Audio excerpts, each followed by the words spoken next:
Thank you. Thank you all.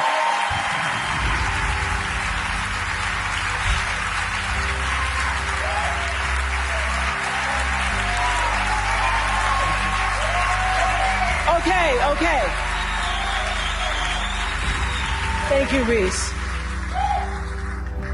In 1964, I was a little girl sitting on the linoleum floor of my mother's house in Milwaukee, watching Anne Bancroft present the Oscar for Best Actor at the 36th Academy Awards. She opened the envelope and said 5 words that literally made history. The winner is Sidney Poitier. Up to the stage came the most elegant man I had ever seen. I remember his tie was white and of course his skin was black, and I'd never seen a black man being celebrated like that. And I have tried many times to explain what a moment like that means to a little girl, a kid watching from the cheap seats as my mom came through the door, bone tired from cleaning other people's houses. But all I can do is quote and say that the explanation in Sidney's performance in Lilies of the Field, amen, amen, amen, amen. In 1982, Sidney received the Cecil B. DeMille Award right here at the Golden Globes, and it is not lost on me that at this moment, there are some little girls watching as I become the first Black woman to be given this same award.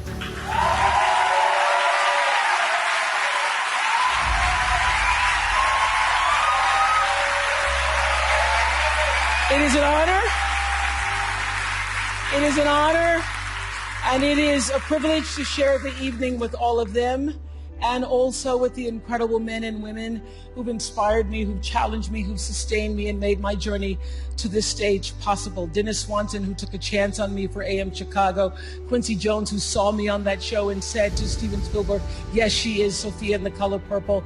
Gail, who's been the definition of what a friend is, and Stedman, who's been my rock, just a few to name. I'd like to thank the Hollywood Foreign Press Association, because we all know that the press is under siege these days. But we also know that it is the insatiable dedication to uncovering the absolute truth that keeps us from turning a blind eye to corruption and to injustice. To tyrants and victims and secrets and lies. I want to say that I value the press more than ever before as we try to navigate these complicated times, which brings me to this.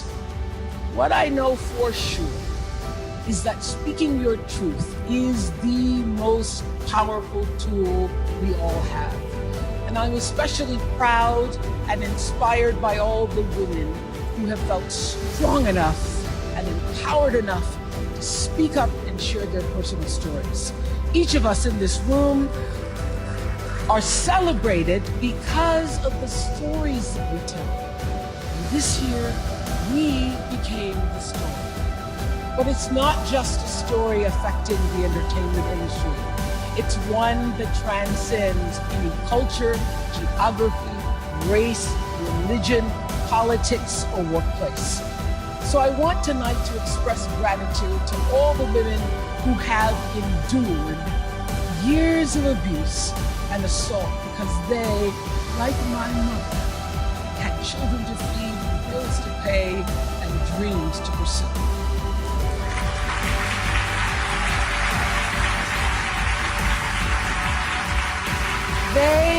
They're the women whose names we'll never know.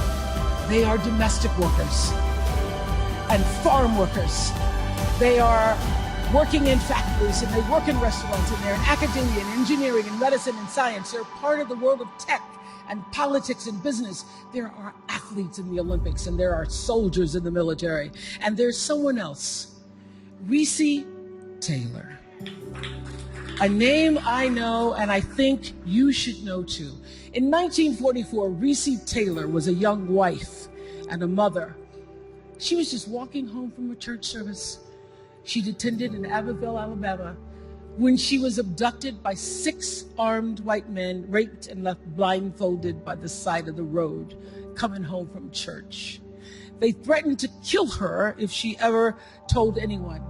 But her story was reported to the NAACP, where a young worker by the name of Rosa Parks became the lead investigator on her case. And together they sought justice. But justice wasn't an option in the era of Jim Crow. The men who tried to destroy her were never persecuted. Recy Taylor died 10 days ago, just shy of her 98th birthday. She lived, as we all have lived, too many years in a culture broken by brutally powerful men.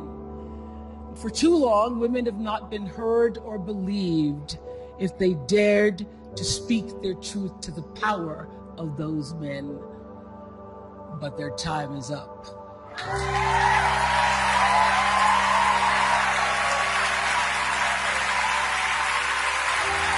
Their time is up.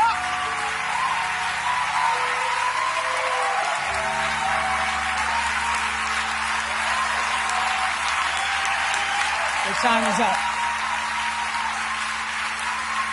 And I just hope that Recy Taylor died knowing that her truth, like the truth of so many other women who were tormented in those years, and even now tormented, goes marching on.